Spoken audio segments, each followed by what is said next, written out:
You're now watching a clip from the MarcWes Sports Podcast.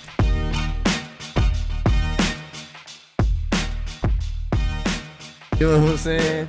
I'm like, it don't even making sense for me. You feel me? Like, if you're going to do it all the way. Do it with the regular civilians. Do it with the niggas that's in the hood, that's just like you, and do it with the police. But the police going to bust back, so your bitch ass scared. Yeah, I keep it with the Hurricanes and kind of talk with them or talk about them.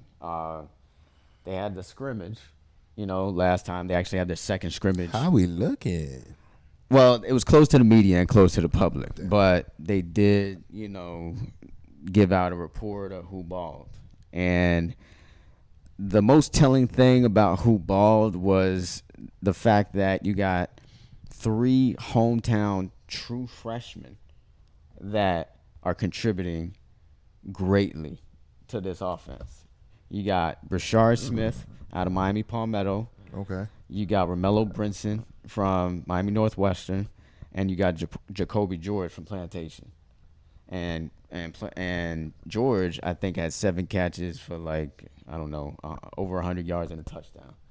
Those are 3 true freshmen. So that was really definitely the highlight. And then you got Xavier Restrepo, also from the crib. He went to St. Thomas, and then he also went to Deerfield in his final year. He balled last year as well, but they still classify him as a freshman because of the COVID situation. So he is another player that, to me, will be a playmaker this year. I think you can't stop him from not being on the field, Xavier Restrepo. So the fact you got those players making noise always tells me on the flip side what's happening on the other end. That means the DBs ain't looking too great. I mean, it could be that. I'd say offense usually is supersedes defense in the beginning. Yeah, but like in games, hopefully they can hold up towards the end. But yeah, I think though the fact that they balled out means the players that's on the team, like players like Mark Pope, D. Wiggins, you've been on this team for how long? They're also from the crib as well. Both went to Southridge, and both, from what I know, from what I thought, and from what people say as well, were overrated in high school anyway. They had Mark Pope as a 5-star. Who was the coach when they got recruited? The coach for University of Miami, Mark Richt. So again, Mark Richt, that's not somebody that our Manny Diaz don't wind up wanted and grabbing and this, that, and the other. Because Manny, he was on straight on decent. Right there, Devin Singletary just scored. He's from the crib, Atlantic Del Rey. Went to FAU. But again, I'm looking at it like, the wide receivers or the offense is looking great. Okay, good. We got 2 DNs that made it, 3 DNs that made it to the league, this off season. So, I mean, I don't know too much about the D line right now, but I know we got a 5-star defensive tackle that he's here. We got what's his name? The other D tackle, Silva. The 2 D Silvera. tackles. Yeah, Nesta Silvera. Yeah, so we got Silvera. And they got Jonathan Ford. Exactly. So the other one. I'm looking at them as a core piece for the defensive tackles. You're not going to be able to run on us the way you want to. But when it comes to the DNs, they made it to the league. So I don't know who's going to step up to go ahead and fill that position. And when you give the quarterback time, anybody going to ball if you are a wide receiver, especially if you're coming from Dade County. And all our wide receivers normally have that speed. You give somebody that a wide receiver speed and time to break away and do all type of plays on you, like really make the play develop, then the DB's not gonna look so great. But, so what you're saying is it's really on Zach McLeod because Zach McLeod is the linebacker who moved to DN. Zach McLeod ain't doing shit. He's supposed to be that guy. He ain't doing shit. It was his original position though, so I want to give you that. He did change to linebacker. and now he's back at his original position that he played in high school. Yeah, I understand all that, but my whole thing is he was supposed to be in the league. He was supposed to go ahead and go in the league with the other two guys. In the league. He's not. He's not. He He wasn't in the league because he didn't show what he was supposed to show the time that he was in. It was either he was injured or he was not balling the way he needed the ball. Well, I'm thinking so it's the position. it can be a good thing. Why? Because I think he's a senior now, so he should be able to have that weight that you wouldn't have if you was a freshman, because you've been in the weight room 4 years straight, pumping weight, and you'll be able to do your thing against these right tackles and left tackles, But again, I don't see it for him, because when they just University of Miami just doing some loyalty shit right now and trying to make him making in the league, switching his position again, because they're not gonna. If you play DN better than you play linebacker, why would they switch you to linebacker? That just doesn't even make any sense. They switch you because they feel like you can play linebacker, and you've been playing linebacker for the last 3 years when you was on the University of Miami, especially when you had two other linebackers that was gonna go ahead and give you a lot more time to ball, because nobody want to go ahead and attack them. Nobody want to attack them because they doing their thing, so that's gonna give you time to shine. So again, you probably wasn't shining, and now they're like, damn, we just don't want to just give up on you. Let's try to give you one more chance. All right, coach, let me go ahead. I think I play DN better than linebacker, even though all these years everybody thought you played linebacker better than DN, and then now you're gonna go to DN. Now, when you don't do your thing, there's no excuse. You're gonna be working as an analyst. You're gonna be doing, and you need to know how to talk if you're an analyst. You need to know how to write if you're an analyst. But again, when it comes to you, I don't get no. We got Zach McLeod at the DN. We gonna ball. He has to though. He has no choice at this point if they want to really do something in the ACC. He ain't balling. I mean, I do think they're gonna win the ACC Okay. Coastal. I think they're gonna win. I wasn't gonna say this conference now. Because them boys are on another level right now. But yeah, I think they can win it as long as De'Aaron King stays healthy. But they even if you definitely have a don't, chance. even the other two guys behind them balling. They young though, man. They young, but come on, man. It don't mean nothing. Man, you a young reporter. That don't mean shit. You know what you doing. You feel me? Young people, you got to give them a shot.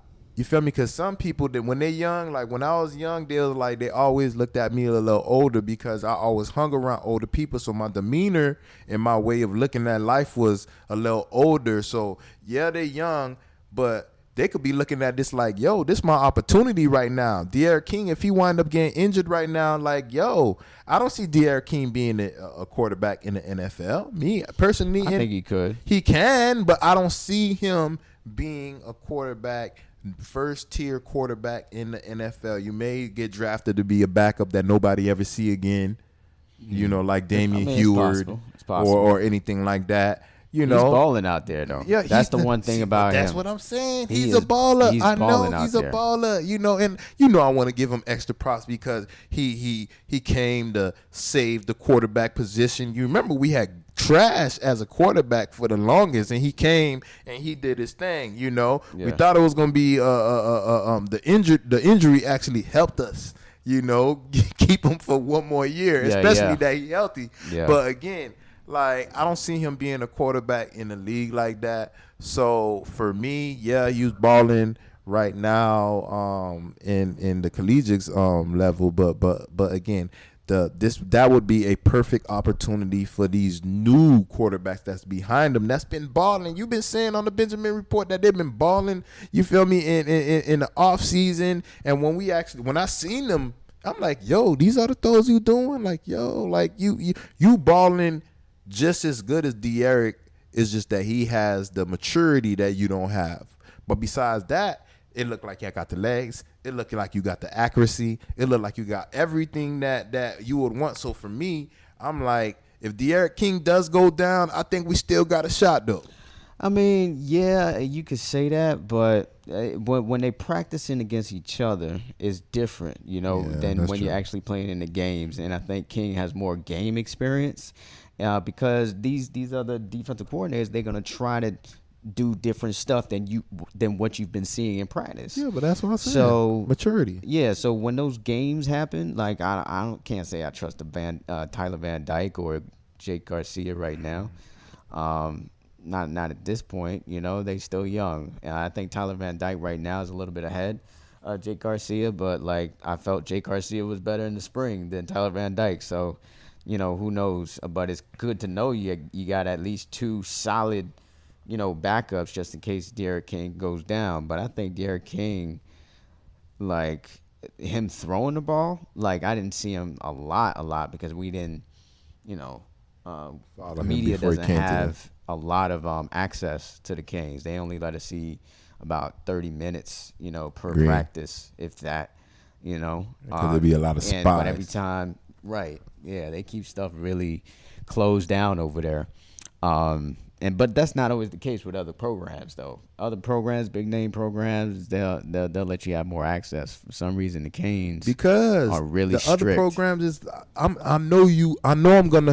other programs and the other schools is how they play is like, look, you know we gonna run, this way, but we so good you ain't gonna be able to stop that shit. You feel me? Because we got 5-star players in Miami. Again, like what we've been saying, they're trying to get back to where they were.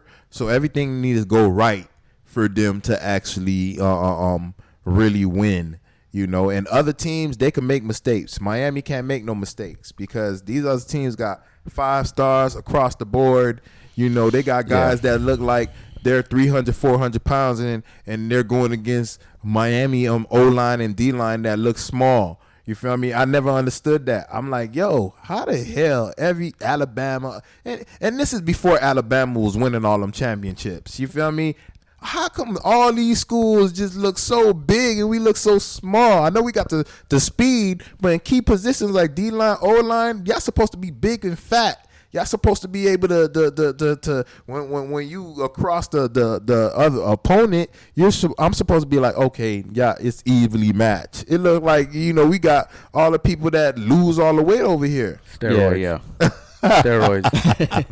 Steroids. Yeah, definitely. You already know that's involved. But I do want to say some players to look out for this season because this is going to be the last time that we speak before the college football season starts, by the way. So look out for Tyreek Stevenson and Keandre Smith. Two. Yeah, he's like a linebacker / hybrid. He really played safety in high school, where I thought from high school I was like, this kid is a dog. You know, he's a dog. Keandre Smith is definitely going to be a difference maker to that defense. But speaking of 5 stars, you know who we playing first game, right? Alabama. Roll Tide. You know, so it's going to be the biggest measuring stick of this program in a really long time to really see how good you are. I think the last one you could probably say was last year when we played. Was it last year we played Clemson? I think we played. Yeah, we played Clemson during the season.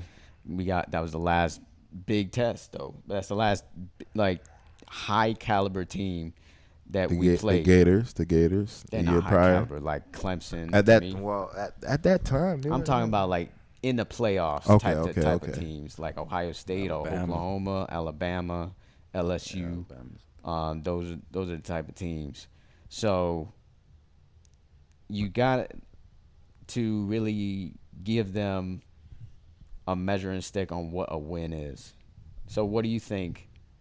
Even though let's just say I'm gonna say we're gonna win because I'm a Hurricanes fan. You see the hat, you see the flag, of course. You know. But if they do lose, you know, what would you consider a win for the Miami Hurricanes? A win for the Hurricanes is like we don't look like trash on national television. Score-wise, if we lose by 10 points, you feel me? I feel like we there. If we lose by 2 touchdowns, even 2 touchdowns, I'm not too mad with that. Okay. You know, but if it's 2 touchdowns, I want it to be a high powered. Well, nah. If it's 2 touchdowns, I want it to be like 28 to like or 35 to 21, and it's not we scored the 21 late in the game. Right. No, it was close majority of the game, and some mishaps happened, and they scored an easy touchdown. Compared to the whole game, it's been grit. It's been hard for them to actually score, because that will show that our defense is good. That will show that the rest of the world that we can hang with these teams. And if it was not for these 2-3 plays or for a penalty, for somebody late hit or something like that, because the University of Miami, what they're going to do. Alabama's going to come over here and try to muscle shit. And that's going to make our players get mad, and they're going to want to fight. Yeah. And the referee's not going to see what Alabama did. They're only going to see what Miami did. Yeah. Flag, 15 yards. Something that would have been a punt. Yeah. Now is a first down, and they scored that drive. And it is going to be at a it is going to be exactly at what happens. It is going to be at a neutral site too in Atlanta. So I feel like that helps us a little. I mean, at least it's not at Alabama. You know what I'm saying? Because there will be some Canes fans there, and I think that's gonna make a difference between the score line. Because I feel like once they score, because I feel like the Hurricanes will score. They're going to score against Alabama. It's going to give them some momentum. And who knows if they get some turnovers, because Alabama is playing with a true freshman quarterback, although he's a 5-star, and although he's already making buku bread. He's predicted to make like millions of dollars because of this NIL deal. He is still playing in his first game ever, and it's not going to be his home, and it's not going to be against an easy opponent. So I think there's a chance if you get pressure on him, just like what we was talking about earlier, if we can get pressure on this kid and really kind of rattle him a little bit, and just kind of always know that pressure's going to come, and, just kind of scheme around that. And they just got to be able to put people on the ground. There can't be no missed tackles. By the way, another player I want to tell you that we've been kind of down on from last season was DJ Ivey. He was looking good in camp too. Yeah. I'm just trying to let you know that he was looking good in camp. Haven't seen Al Blaze at all, but it's really more so about Corey Couch, Tyreek Stevenson, Bubba Bolden, and the kid that's always having the targeting calls. Carter. On Amari Carter. Hey, on Alabama, is that JaQuincy? The quarterback? Yeah. Bryce Young, I think is his name. Okay. No, but I wanted to give a little shout out to, I guess, this freshman on Alabama Crimson, JaQuincy McKinstry, that got NILD. NIL means name, image, and likeness, right? Yeah. So his nickname is Kool-Aid. So he got an NIL deal with Kool-Aid. So I just wanted to give him a shout out. Yeah. Do your thing, baby boy. Let's go. Kool-Aid, baby. That is the best NIL deal yet. To this point, that's the best one I've heard, yo.